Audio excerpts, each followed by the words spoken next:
Busio on FlyQuest has risen in stardom here. And his Bard versus Carria's Bard is one of the big Champ Select topics that we've had, because Busio is our mini North American Carria. Yeah, he's our Bard boy.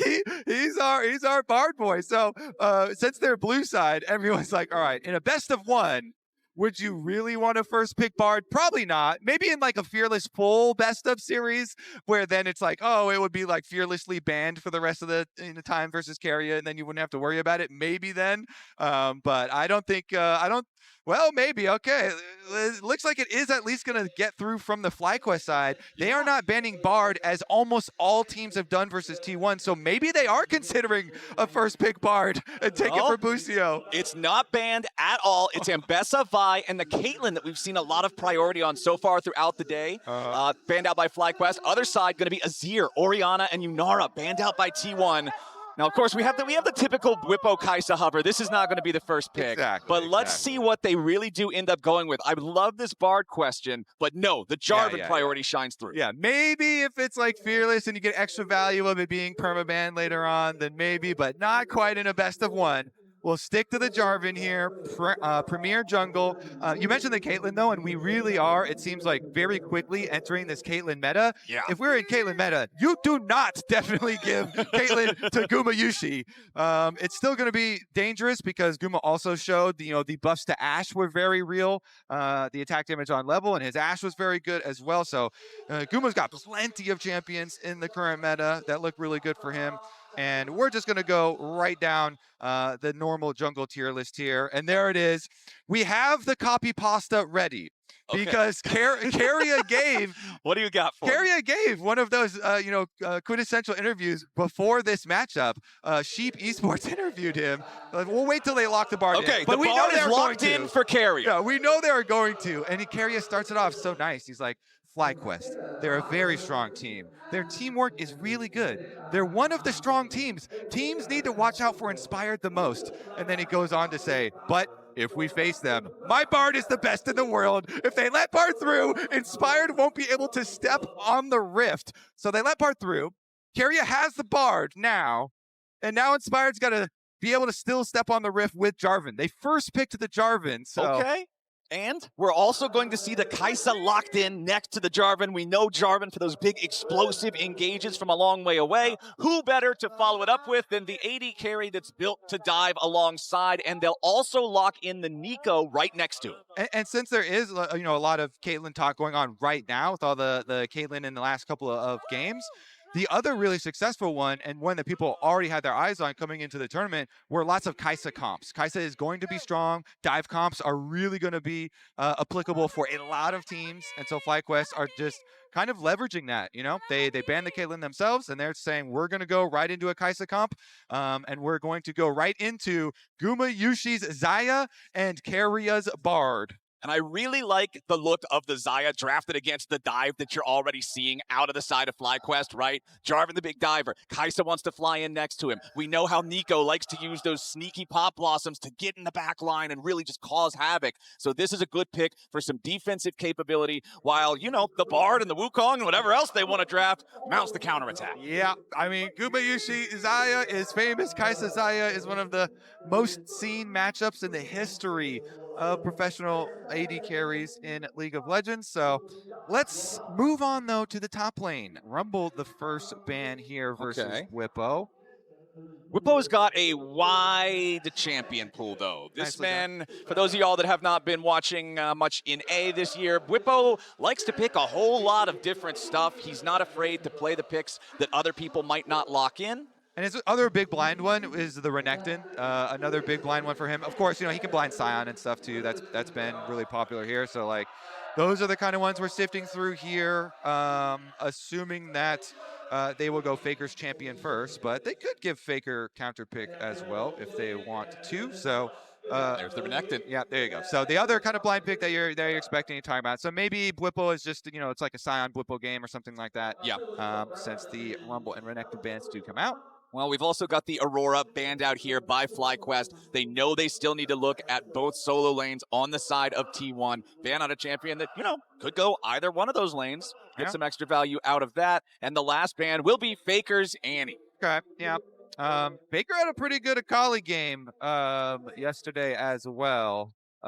His mechanics were looking on point. He had some good burst combinations, so we'll see what they end up going with on the side of T1, but probably something that does look for the engages, does look for the flanks. That's kind of why FlyQuest banned out the Aurora and the Annie, two of those kind of premier playmaking ones.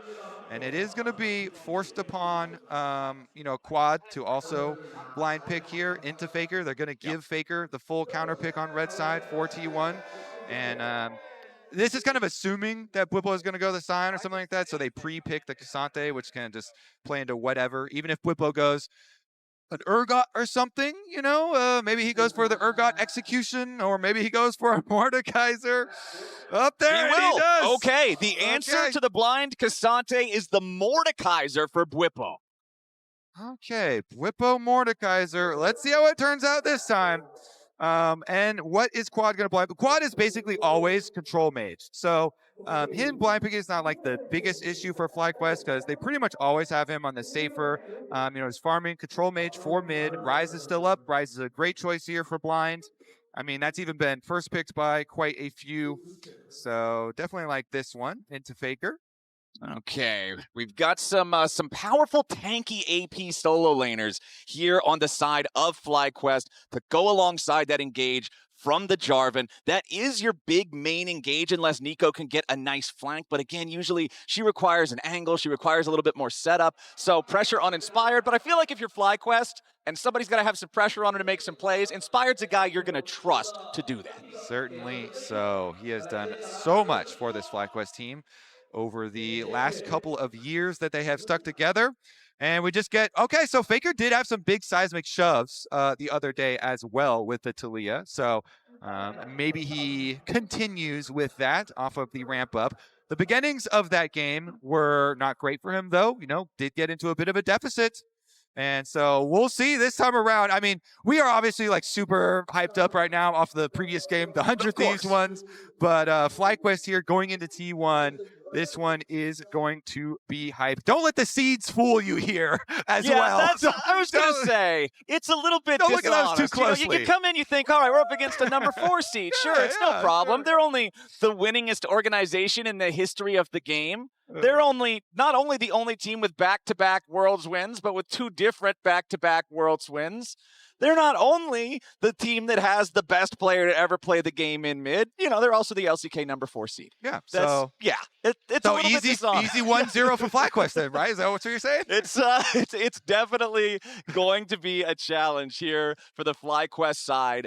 But for all of us who have been watching North American competition throughout the year, this has been such an exciting team to watch, such an exciting team to follow, and kind of what Raz was talking about back on the desk. They're a team that wants international success. They've come so close twice now, nearly beating Gen G in a best of 5, going all the way to Game 5 at last year's Worlds. Then at this year's MSI, going 5 games against BLG, but again, falling short. Clearly, we're not into the best of 5 stage here at Worlds 2025 since we're just on day 1, but FlyQuest are hungry to prove themselves internationally, and if you want to be the best, you've got to beat the best. And I'll tell you what, Kobe, historically, T1 are the best. And the crowd erupts as usual for T1. Let's see, Keria got barred.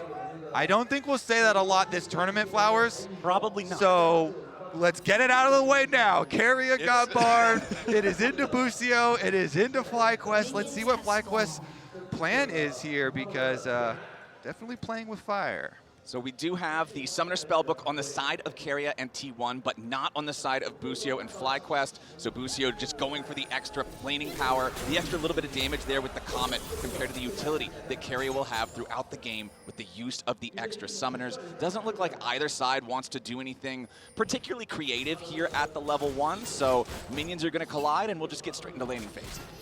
All right, Quad moving up into the wave here real quick. They did have the vision. Both junglers here starting top sides will be pathing down towards that Bard lane.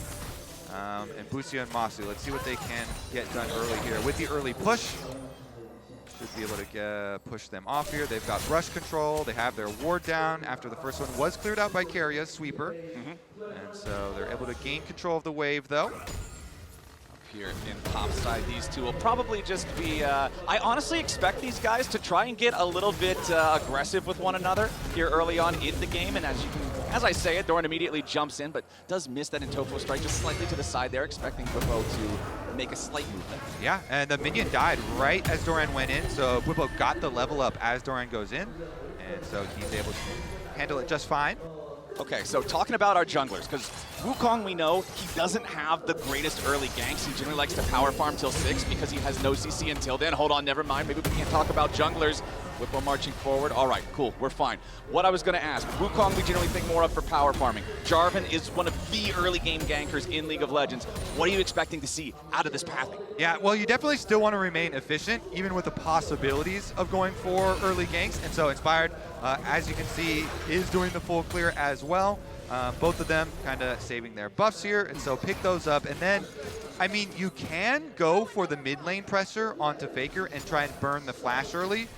Ryze does have good setup. Jarvan plus Ryze definitely can put pressure on the Taliyah, but the bottom lane, we do know this is going to be a big focus for both. So as you're pushing bottom lane here for FlyQuest, I want to see if Inspired actually goes for the pushing bottom lane, bot side Scuttlecrab, because right now he's actually traversing to the other side, and an owner's just going to be able to grab that one. It's because their bottom lane wants to go for their reset right now. So bottom lane playing for the reset, and easy swap on the Scuttlecrabs here does mean Quad should be hovering to the top side here where his jungler is. Good job by him. There we go. Doesn't want to give owner the possibility of getting any sort of early damage. Of course, it probably wouldn't, threaten lethal or anything, but doesn't want to let him use any of that free time to get any damage, and so nicely done here. Good even trade so far, Flowers. Both of them just trade scuttles and trade the wards onto Raptors. Very standard here. Is going to see the second clears and give everybody some calm information. Exactly. Calm being the key word. Nothing crazy, nothing unexpected here in the first clear for either one of our junglers, as Masu and Busio just continuing to have a pretty even lane state here against Gumayusi and Keria. Their wave is going to get the push after they take control over these last couple of minions, as Doran continually pushes Bwipo in up here in the top side, but he's not really choking Bwipo out of a lot of minions either. Honestly, all the lanes going pretty even. Yeah, congratulations to the GOAT, Faker, 300th international game, as you saw there, and doing just fine in the opener. Okay, a little bit of a catch there. Nice tangle barbs from Busio to put some damage onto Gumayusi as they crash the wave into the turret. Now Busio will be able to potentially look to clear out some wards or establish some vision, but no, instead just going to be another recall here. The double recall from Masu and Busio, just to make sure that they can get that purchase in while they've got the crash. And now everybody, rightly so, hypes up Bard roams, but Nico roams are huge as well. And so off of this early reset, it is going to be lane swaps for both sides. So they're honestly, with the tunnel making up the extra couple of seconds, they're almost identically timed here. Even with the slightly earlier recall for the FlyQuest bottom side. So Magical Journey is good for them. They get out here a couple seconds. Bwipo even pulls the extra couple minions for Masu here, though, before he goes for his resets. Just leave those right there. So that is going to generate a slow push for FlyQuest. And let's see how they use this, because this is also going to mean the junglers are going to reset up to this side of the map too. Inspired here. Inspired actually heading out through mid lane. Instead of heading back towards the top side immediately. So keeping his options open, while Owner opts for the control ward on Dragon first before going for his delayed recall. And looks like they are just going to continue to keep the pressure. Yeah, early Earth Dragon being #1 here generally dissuades super early Dragon takes just because of the tankiness of that objective compared to other Dragons. Inspired will go ahead though and drop the flag inside of the pit, clear out that control ward, but then immediately back away. They know that there might be a couple of problems around here, so they're taking their time, but no. Okay, just dragging it out slightly. Quad waiting around this area to see if Faker's going to walk anywhere close to that brush. Doran's making his way over, though, and Bwipo's ready to follow. So is Owner. Okay, FlyQuest, they're going to have 3 men here first, but T1's bringing in the cavalry. It's going to be Doran here, your initial target. Quad, however, targeted by T1. Doran losing about half HP. Whippo still looking for more. He's got Doran in the Death Realm, but Carrier's Bard has made his way in here with the Summoner Spellbook Teleport. Carrier showing up, looking to make the difference. Doran down to 200 HP with Whippo's flashback over the wall. Quad trying to escape, and he has to flash now too. It's the Carrier Bard difference, looking to change the fight as Quad wants to get out here through the Realm Lord, but he does manage to escape. Doran still looking for a little bit more. He wants to go all out, and Inspired has to flash to survive. Somehow nobody's dead either way, but the extra man for T1 gives him control and wins them this dragon. Yeah, FlyQuest are able to peel and delay long enough. Initially, the Mordekaiser ult onto the Cassante allows them to peel. Quad's able to survive. Then some antics here with their flashes on the Dragon Pit. They actually do all survive in the end, despite the Summoner Spellbook Teleport being a big difference maker there for T1, getting the extra numbers. FlyQuest still all get out alive, as you say, and since it resets the dragon, and it's a mountain dragon which is so tanky, it would kind of ruin your tempo, your timing on the map to stick around for it, and so they all go for resets in the aftermath.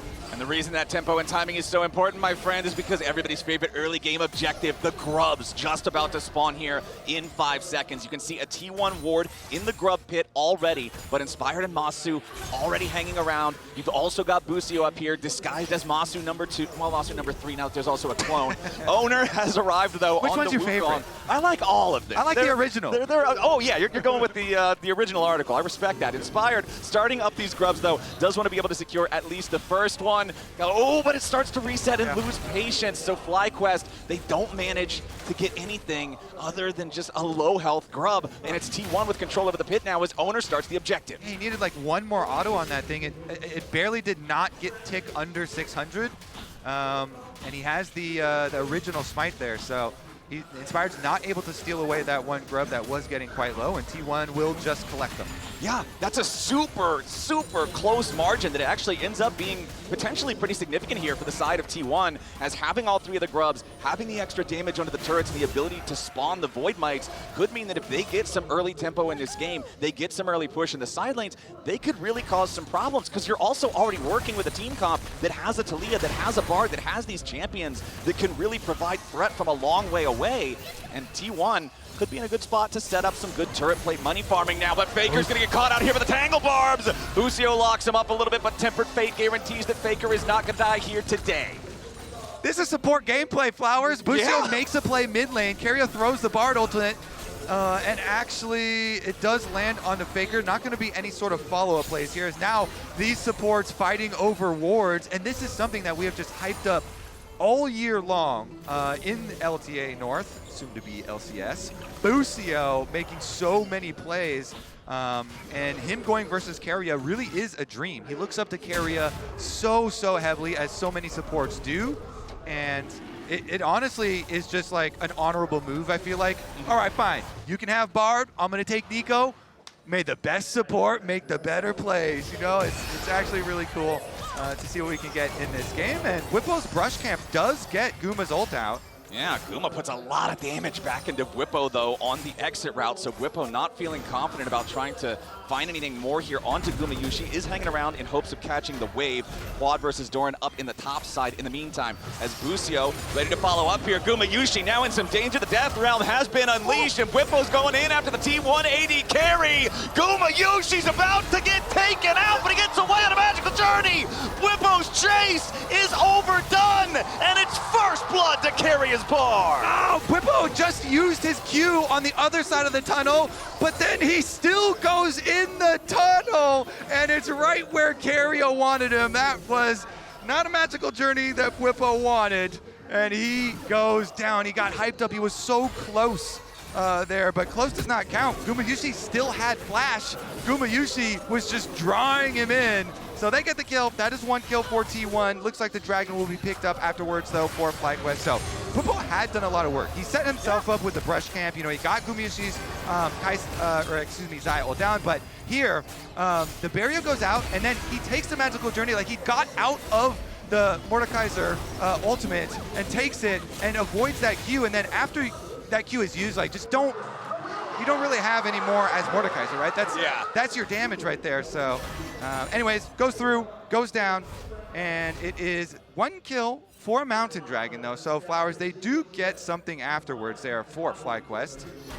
But still, man, T1, you got to be sure when you go in on those plays. Gumayushi waiting until the last possible second to use the barrier, and it's just enough to save him from that last auto attack that Bwipo was able to land. Then getting away with the help of Keria, you love to see it. And these hero plays from supports are just so fun to watch. And that's what you expect from, you know, the players on T1 on the international stage. Guma's like, yeah, I still have my flash. I'm chilling here. You know, you can get close. I'm not going to go down, though. I can calculate your damage. You know, I'm going to just be able to avoid this. And he does not panic under pressure at all.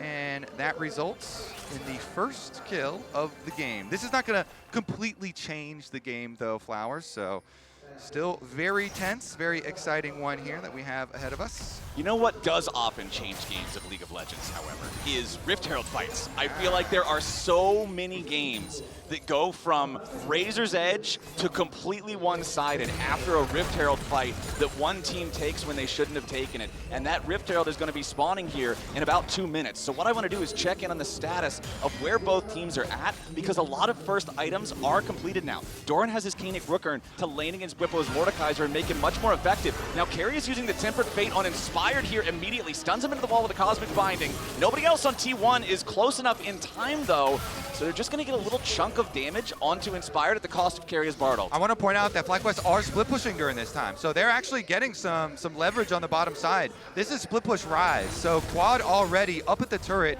working on a turret plate for himself, pushing the minion wave in, and T1, they committed to that play on the top side with everyone. Owner's trying to make the most of it with a blue steal. Yeah, he wants to get it, but Inspired has the better smite. Now Busio using the Pop Blossom, tries to find enough, but instead he only finds his way into the grave. Another kill of it at T1 as Inspired has to try to escape with the Weaver's Wall from Faker. Wants to lock him up. Inspired wants to sidestep the seismic shove, but no way! 3-0 T1 as they claim the feat of warfare. T1 do make the most of it. They go for the blue steal, and even though they don't get the blue buff originally, they just kill you and take it off your body, even though Inspired was able to smite it away. Owner ends up with it.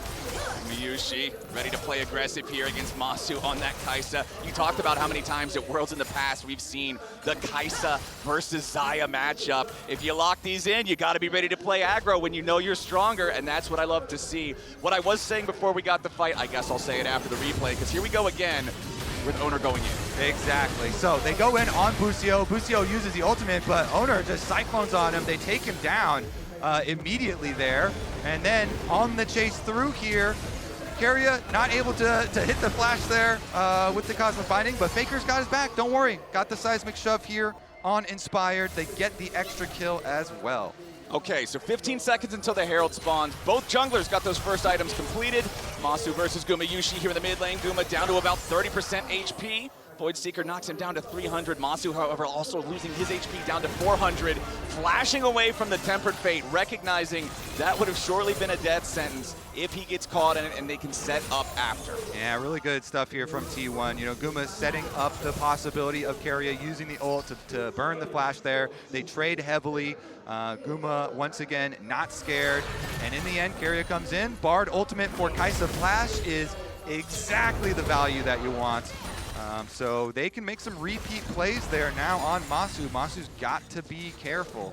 So I want to go back to what you talked about in the draft, because you had the copy pasta from Keria talking about how FlyQuest is a good team, but if I get Bard, Inspired's not going to be able to step foot onto the Rift. Well, we are 15 minutes into the game. The Herald is spawned. Yeah, Inspired's doing that right now, but he's 0-1 and 0. No plays made, while Owner goes for another one down here in the bottom lane, looking to maybe take out Quad, who goes for the Realm Warp to escape. Busio coming up to try to help him, but Keria is also here. Redemption comes down, and Quad is dead. Faker taking a kill on that one as FlyQuest want to try to find something else back. It's Masu moving forward, trying to cut off the escape from Keria and Owner, but they go on a magical journey and they're already getting away. FlyQuest are too slow on the move, and Inspired is caught by Doran as he tries to take the Rift Herald, and that's almost a kill, but Inspired gets away there as the third and Tofu strike won't connect. Now Faker looking for maybe another kill here on Busio. Bwipo wants to help him. Tangle Barbers won't hit, but the flash into the Death Realm. Bwipo wants Faker, but he is denied.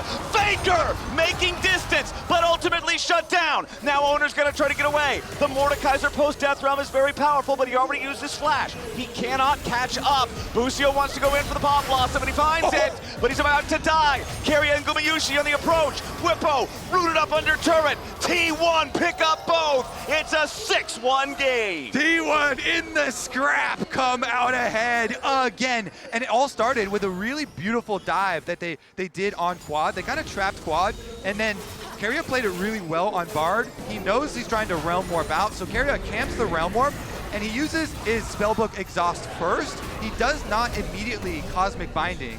He uses the Exhaust, waits out the slow, delays so that the rest of T1 can come help with the dive. Meanwhile, though, Doran here.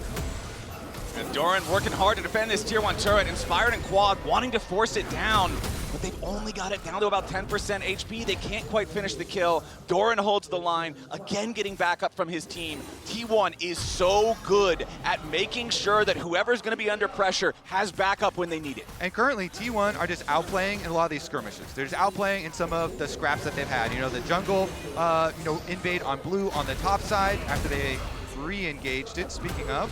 Okay, Quad being smacked around by Doran here a little bit, does not want to deal with that melee range Cassante. This is one of the problems with picking the Mordekaiser and the Ryze as the 2 solo lanes when you've already seen Cassante. The Koenig Rookern first item has so much value, and it just allows Doran to play so aggressively because the enemy mages can't trade back effectively. Exactly, I mean, that is a lot of magic resist stacking here for Doran, so it works well into both of the solo laners, both of the split pushers, as you are saying.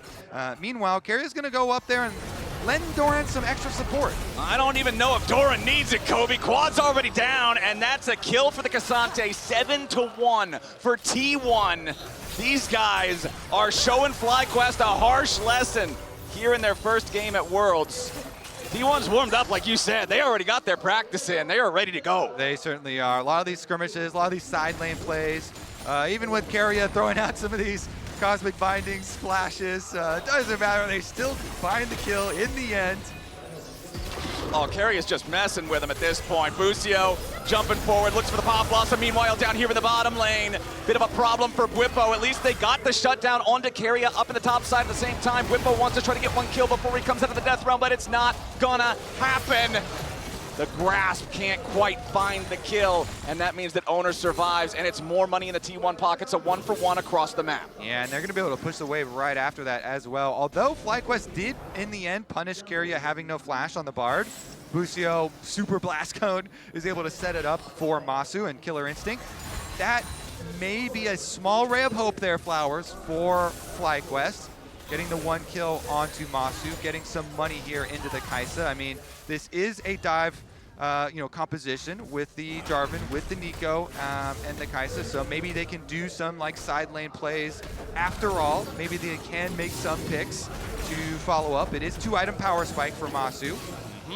Having the Kraken Slayer, the Ginsu's very powerful together. Speaking of 2-item power spikes, yes, both of the items are fully built, but they're not both fully complete for Quad. Still needs 3 more stacks in the Rod of Ages, but does have the fully evolved Seraphs, so the Ryze is getting pretty powerful himself. Faker's Talia, however, still ahead in gold, 2-1-3 on that pick. Still deathless for Owner on the Wukong here too, doing very well into this Jarvan that, remember, was first picked for the side of FlyQuest and inspired the playmaker, right? The player of the year in the LTA. 0-1-0 on the Jarvan, has not been able to find those angles, not been able to find those plays in these first 20 minutes of gameplay. Yeah, I think a lot of them have been just team pressure from T1 and outperforming in the skirmishes, and now it's resulted in all 3 of these outer towers down, Flower, so there's not a lot of room to work with for FlyQuest. The map is quickly going under T1 control.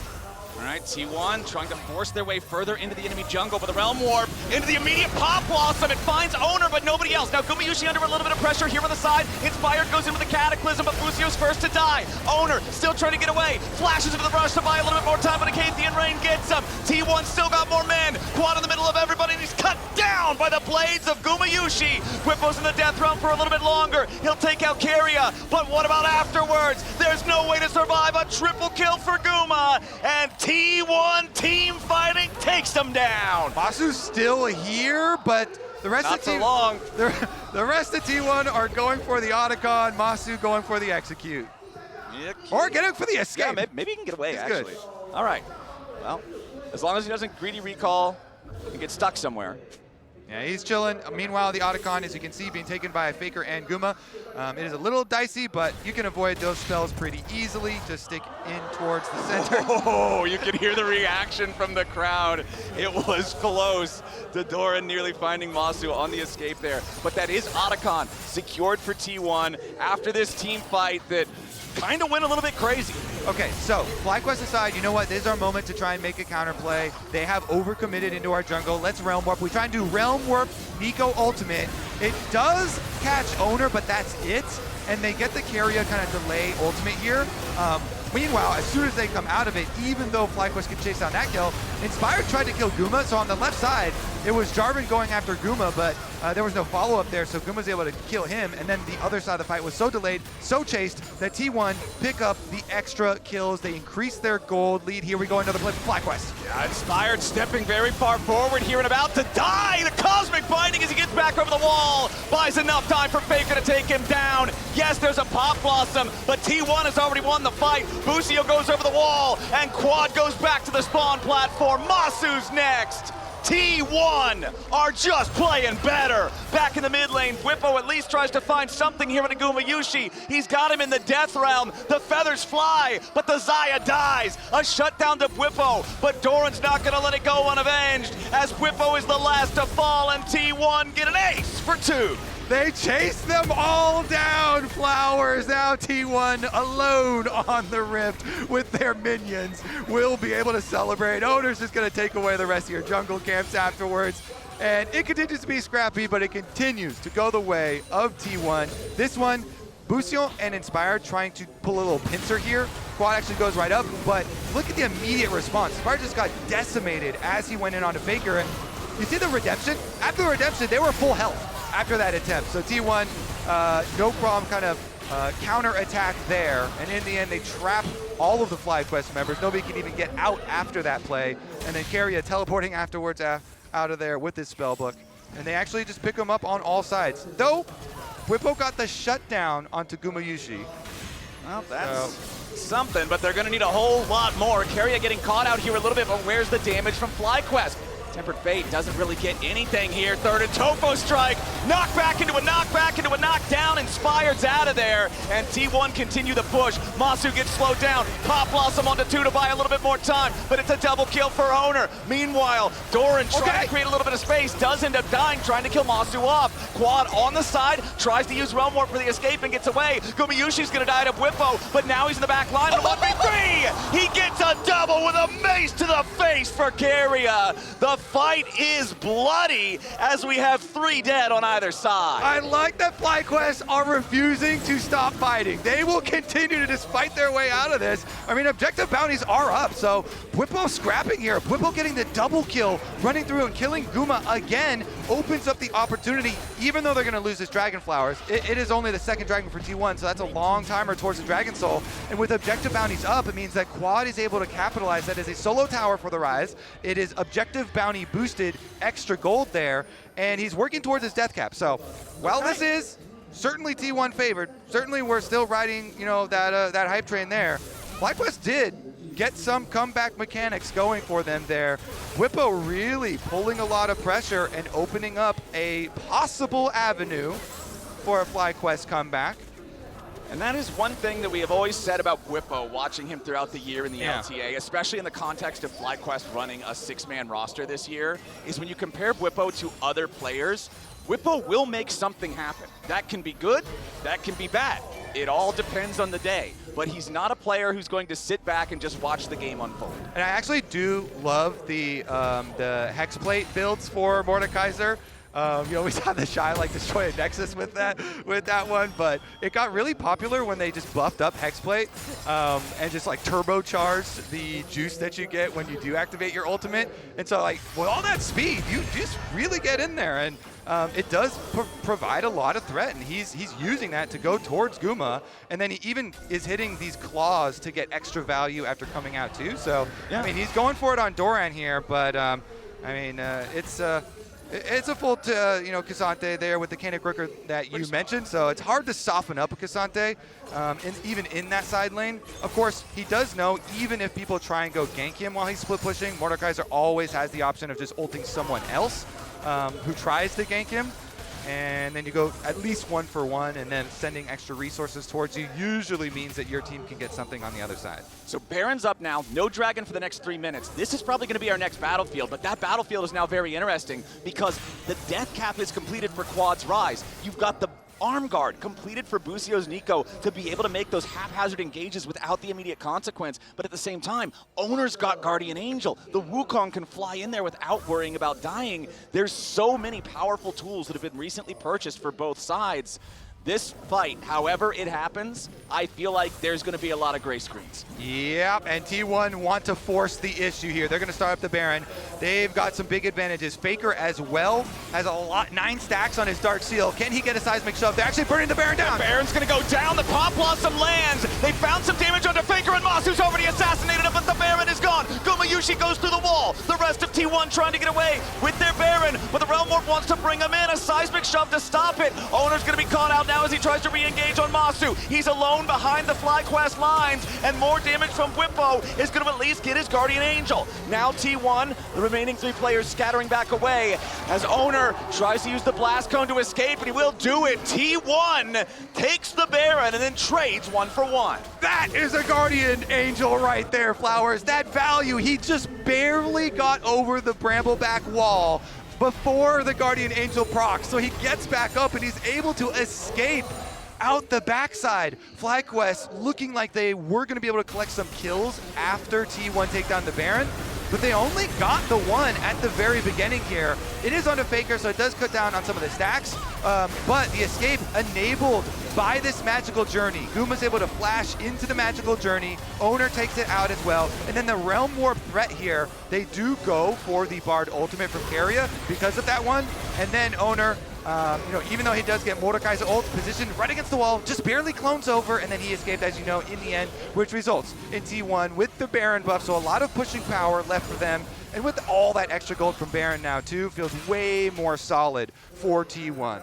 So Red Bull Baron power play currently at about plus 1,800, so only a little bit more than the default value of claiming the Baron, but I'm sure they have plans for this next minute and a half to gain more value out of that. Doran sidestepping the Death Grasp, trying to just make sure that he doesn't take too much damage here as FlyQuest tries to get something on him, but it's quickly becoming more and more difficult, Kobe, for FlyQuest to find angles or opportunities. Yep, I would say he accomplished that goal, Flowers. He took almost 0 damage. They barely got through the Canic Rooker shield by the time that he walked away. Here we go, though.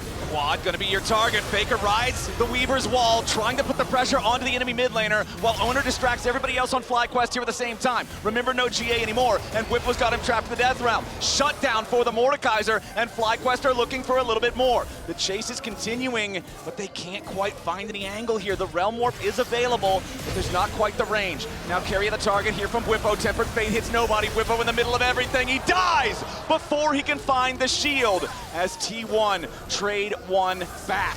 Now another seismic shove, not gonna hit Inspired with that one. Masu looking for an opportunity to fire off here with a Kaisa, but he cannot get close. It's so dangerous up against Faker's Talia. That was great from Keria, just using his own body to create that play. He knows Mordekaiser ult just was used to kill off Owner, and so he goes in and he actually makes it a 1-for-1, allowing T1 to answer. But now, the Dragon. Okay. Dragon started by FlyQuest, but immediately responded by T1. Another seismic shove, this time on Busio. Pop Blossom with no value. Chemtech Drake over to Gumayushi. Doran trying to get away. Busio at 100 HP. Gumayushi still looking to step forward. Nice shove there onto Quad, but they aren't going to kill him here just yet. Seraph's Embrace shield keeps him alive. Realm Warp for the defense. Masu's going to try to get away with that as Inspired uses EQ to get over the wall. Now a teleport coming in from T1. It's Doran looking to cut him off at their own tier 3 turret here in the bottom lane. The Weaver's Wall delays Quad and Masu, and now Doran stands between them and safety. Whippo's trying to help out his team as Quad looks to turn it around. They found a route on a Faker, and Quad takes him out. FlyQuest continue trying to get away, but Owner has arrived. His clone Cyclone kills Inspired, and Quad barely gets away over the wall. Owner's still looking as Whippo has to flash. Masu continues to run on the third, and Tofo Strike doesn't hit, but T1 still has the push. T1 chasing them across the map, and now they're inside the base, Flowers. finally. 24 kills to T1, and they will be able to take the inhibitor. Inhibitor number 1 is down, and T1 is not done.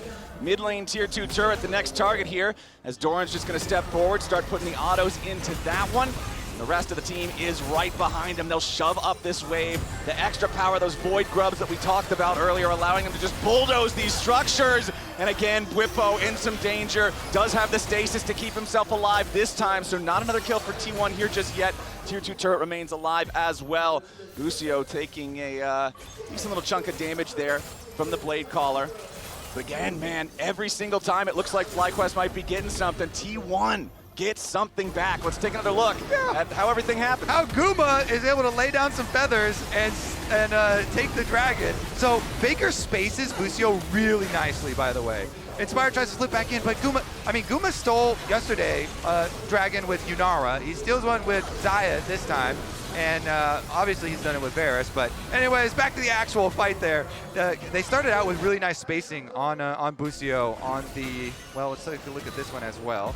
Keria able to find him as on the backside. We didn't get that one, but that's a nice little support versus support action there. I guess punishment for letting me have the Bard. And then that was a really fun call out where you talked about the super blast cone actually hitting Inspire into the clone that was already spinning to finish off. Yeah, that was wild. Just needed a tiny bit of extra damage, and it was like this ping pong ball that goes right. Some Beyblade action. I have no idea. I don't think I've ever seen that before, but that was cool. It is a 6,000 gold lead still for the side of T1. Gumayushi securing that last Drake with his Blade Caller also means that they are on Soul Point. 2 minutes from now, they'll be able to fight for the Soul, and FlyQuest are going to feel compelled to try to defend it. But before that, just 15 seconds until the next Baron spawns, and it's T1 with immediate control over the area. FlyQuest want to step forward here, but Doran's doing a great job being the space creator, being the one who prevents anybody else on FlyQuest from stepping forward towards Gumayushi, towards Faker, towards anybody, and FlyQuest really have to pick their moments carefully on how they want to step up. Lucio clone walks past the control ward, no seismic shove to find any value here just yet, but the Baron is spawned, and T1 is ready to start it up. Doran and Keria are going to be running interference, and Oner and Gumayushi just melt this thing. Weaver's Wall won't allow FlyQuest anywhere near it, and T1 has already claimed the objective. Now Bwipo's got to try to stay alive. Pop Blossom finds Faker. Gumayushi's already killed Bucio. Masu flew into the back line, but he crash landed, and T1 tears him apart. FlyQuest thought they could take that fight. They thought they had to, but T1 would not let it happen. It's a clean ace, and they're on the game-winning push. Yep, Keria takes care of one tower for his second, and the rest of T1 arrived to finish the job. FlyQuest had a tall task, and they could not stand up to the moment. T1 prove why that number 4 seed title isn't what it seems, and they'll smash FlyQuest in this game. They are warmed up already.